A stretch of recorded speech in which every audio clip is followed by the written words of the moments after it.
Hi, everyone. My name is Sabrina, and I have been on a health and fitness journey for what feels like my entire life. So, today I just wanted to share a little bit about that journey, what it's looked like for me over the years, because I've undergone some pretty big changes over my life, and I'm just hopeful that maybe something that I've learned along the way might be helpful for you. So, I thought we'd take it back to the very beginning. Well, maybe not quite the very beginning, but pretty early on. I was a fairly average sized child, I want to say, until I was about 5 or 6 years old. And then my body just started to grow and mature really quickly. And I was actually 5'5" by the time I was 8 years old. So I was developed physically. I went through puberty at that time. And I think apart from being quite tall and physically larger, mentally, I was also just kind of in a different place. I think I was more mature. I was a pretty serious kid. I loved reading, I loved school.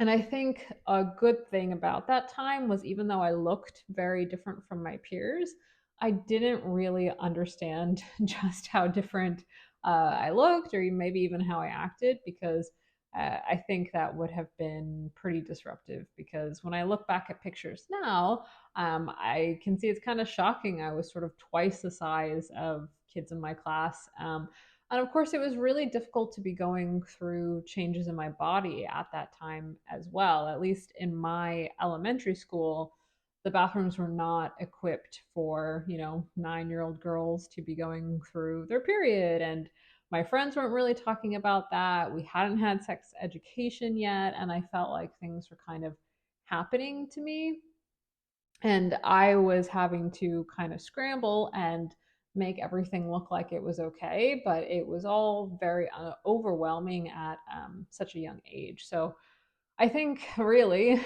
that's when I started to feel like I was getting out of my skin a little bit.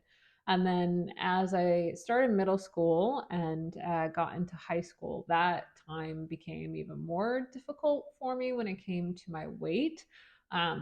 So, one story in particular, I remember doing back to school shopping kind of late summer, early fall, and you have one of those fitting room moments where you go for the jeans in one size and they don't quite fit. So then you go for the jeans in the next size and they don't fit in the next size. And I just remember being really hopeful about how I could feel or what I would look like, and just being really disappointed. And with those trips, it just started to become more of a sense of dread and disappointment every time with how I looked like and how I felt about myself when I looked in the mirror. And to be fair, this was about 20 years ago. And right now, I feel like as a society, we're in a much healthier place when it comes to weight and body image. We're still a very biased society, of course, in my opinion, but there's so much more knowledge and understanding of different body types and different body shapes and what it means to be healthy. But that really wasn't the case 20 years ago with, like a 13 or 14-year-old girl looking in the mirror and at a whole pile of clothes that didn't fit and a society that told me that being bigger was bad. I mean, I felt horrible and I felt so much shame about what I looked like. And I knew I didn't look like the other sort of thin, regular girls in my class, who could do the Hollister jeans and the Abercrombie. And I just internalized all of those differences and I felt very other. I just felt bad in the body that I was in. And of course, it wasn't all bad. I sort of built my own world with my books and going to the library, and I had friends. I swear, I wasn't just a total nerd. But in terms of like confidence and how I looked, and also sort of the signals that I was getting from society about that, I just didn't have any confidence really in my body. And when I think about the context of all of this, I grew up in an immigrant family, so convenient options at the grocery store, like they were really novel and exciting. Things like prepackaged foods and boxed things and fast food, those were genuine innovations. They would save time and often save money, and they would be really delicious. And of course, now I know they're basically engineered to be addicting. And we didn't eat those things all the time, of course, but in my family growing up, there wasn't really a sense of nutrition or diet or exercise, the things that sort of come with growing up in America that hadn't been something that my family was exposed to. So there wasn't a lot of education about food or nutrition or how to deal with those choices. And from a genetic perspective, I feel like in some ways maybe I wasn't necessarily designed for success either. Some of my siblings, struggled with their weight, and some of them didn't. And I think I certainly struggled a lot with it. So it's probably not surprising then that I started my first diet when I was about 9 years old. And I basically just remember a lot of baby carrots. I didn't have any idea what I was doing, but carrots seemed safe. And so, with that flawless diet plan, I moved on to my exercise regimen. And basically, in the vein of baby carrots, I knew that running had to be good, right? Like a good way to slim down. So, that was basically my diet and workout plan: carrots and running. But slowly, very slowly, I began to educate myself, learn a little bit more about nutrition, and I started making swaps for our family. So things like whole grains instead of white bread, removing a lot of the soda in our house and the juice, really reducing down the number of times we had fast food. And by the end of high school, I felt better in my skin. And I'll say better because my journey has been a long one and it's been a progression that's taken a lot of time, as I think a lot of these things do. It definitely wasn't an overnight transformation. Um, and when I reflect back at that time, there was something about sort of when I was losing weight and starting to feel a little bit more comfortable in my skin that still messes with me quite a bit. And in my culture, it's a very acceptable and normal topic of conversation to talk about someone's weight. So when I was losing weight, my well-meaning aunties would say things like, "Oh my gosh, you look so much better than you did before." And that better comment, that just got in my head because I thought, well, what did I look like before that was so bad? Like, what was wrong with that perfectly earnest kind of book loving girl that I don't know, it just it made me feel like there was something very, very wrong about what I was before. And of course, I had internalized that and society had told me, but here was another source, my family, extended family, telling me the same thing. And the other thing it did is because of that, it instilled this fear in me that I do not want to be back to that version that they were comparing me to because that must be really bad. And I still carry a lot of that with me for a long time. I was really terrified of going back to the way I was, and that's still something that follows me. It's still, as much as I wish I could say all my motivations were very healthy, I think that's one that's kind of hard to shake, was hearing that sort of feedback.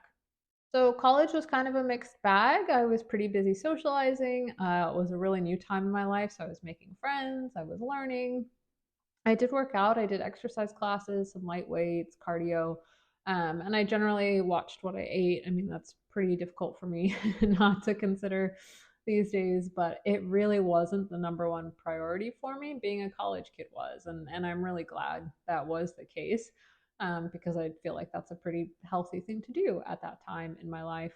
Um, but after college, I started a more traditional kind of 9 to 5 job, and my life was far less exciting than it was in college. And I just really had a lot less going on. And I think that made me focus a lot more on my body. And so that's when I started to restrict a little bit more. And I was down to about 1,200 calories a day, which I don't recommend. And everything was very, very controlled. And then in grad school, I was still pretty low in calories and at a fairly low weight for me, more on the restrictive side, I would say. But my last semester, I took a weightlifting class, which was just a sort of one credit recreational class for fun. I thought, okay, cool. I'll make sure my workout gets incorporated into my week because I'm getting graded on it. But that really changed a lot of things for me because it just demystified the weight room, right? I feel like the weight room can be a very intimidating and often male dominated place. And for the first time, I learned what a program is, how to do certain lifts. And we all did this together in groups of about 3 to 4 people. And I made some awesome friends who I still think about what a great group that was. And the progress that we made together was just really inspiring. And yeah, it was a really big moment for me. And I will say, I think really ever since I started those running circuits, movement has been a big part of my life. I enjoy most forms of physical exercise. Like my ideal vacation would be yoga and hiking and rock climbing and all of those things. But weight training in particular, that was really important to get my start with sort of learning what it is and why it was important. So after grad school, I moved to California and I was in pretty decent shape, probably still in a bit of restriction mode. But I think I was starting to get a better understanding of exercise. And then it was sort of like college for me. I joined this amazing company. It had a beautiful campus, there was food everywhere all the time, there was lots of social activities and events. Um, I had so much fun and I was friends with everyone and I really kind of threw all of that out the window. I wasn't really reckless, but it wasn't something that was important to me. Again, it was more about establishing myself in the community and, eating out, making friends, having fun. That was all my priority. And, that's when I met my husband. That's when I met a lot of lifelong friends. So I don't regret any of that. But a few years later, my husband and I were going on a big trip and we had a couple weddings. I was going to meet his parents for the first time. So we were sort of preparing for that. And I kind of took stock of where I was and how I was feeling about my body and my weight and all of that. And I thought, yeah, I think I want to get back into my regimen a little bit. And I would say this period of the past 5 years has been the most exciting, and I feel like the healthiest part of my fitness journey. It's definitely the time where I've learned the most about nutrition and exercise. And I do not claim to be a dietitian or any kind of personal trainer. Again, this is all just what's worked for me and what hasn't. But of note, this has also been the time I felt most confident in my body. Um, and it's just the time that I felt most proud of who I am and how I look and how far I've come. So again, that's really why I'm here. And you're probably also wondering, so what made the last 5 years, if you think about, carrots and running to kind of not really tracking and restricting and everything in the middle, what's made these past couple years a healthier and more confident place for me to be in? I would say number one is that I now do a consistent weightlifting and weight training program instead of focusing on cardio. And this is the first time I've done that since kind of getting my sample back in grad school. So I lift 5 days a week and I've completely stopped running. I still walk 5 to 6 miles a day and I enjoy that. But I don't run anymore and I really prioritize weightlifting. And then another important first is that I am now trying to eat as much as I possibly can to maintain my weight, not as little as I can.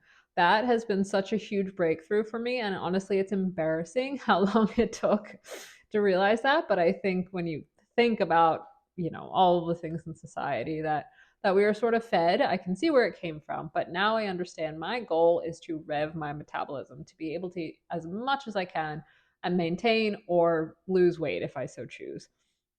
So I've really challenged myself to get out of that restrictive mode. And spoiler alert, I do eat more than I did 5 years ago, and I basically weigh the same. The third item is I think I have a better understanding of nutrition. I now look at my macros and kind of more holistically what kinds of foods am I getting in. And because I do so much weight training, I really make sure I prioritize my protein. I have a better understanding of what role that plays in my diet.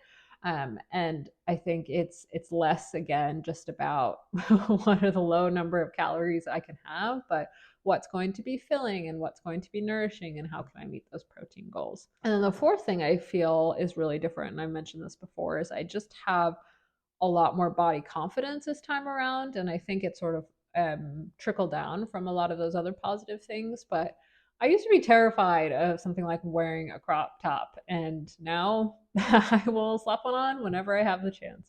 Winter won't even stop me, but luckily I have good weather. And so finally, I think the penultimate item is that I also am doing what works for me. Again, I'm not pretending all of this is sound nutritional legal advice, but other people always have an opinion about how much you exercise or how much you eat, or at least, unfortunately, that's been the case in my life. There's lots of opinions about how we choose to work our bodies and what we choose to put into them. Um, and I am done with that. So I do what works for me. Yes, I like to exercise on vacation. And yes, I eat dessert every single day. And those are things that are important to me and that I work into a healthy lifestyle. So I'm sorry if you don't like that, but it's totally fine. And then the final thing, the ultimate thing, is that I really see myself as training for life. So I don't think the lifestyle that I've built is temporary. It's not something I'm going to do for 75 days or 3 months or at the start of the year. The things I like to do, how I move my body, how I fuel my body, all of those things are a lifestyle. It's not a trend. And this is what I've been doing every day for years. And I really wouldn't have it any other way. So I feel like, again, I just wanted to share because for the first time in my life, I really see that the healthy habits and the work that I put into my lifestyle, that's the most important thing for longevity. The output, which is maybe how my body looks and those things that were very important to me when I was younger, they are a side product of those healthy habits. And of course, it's great that I feel confident enough to wear a crop top and I feel like, oh, I can see my muscles and all of those things. But the more important thing is those habits that I've developed over time. And I just think there are so many people who don't necessarily prioritize movement or have no idea how much they're eating in a day, how many calories, what are the macros and nutritional components of that? Are you completely under eating? Are you overeating?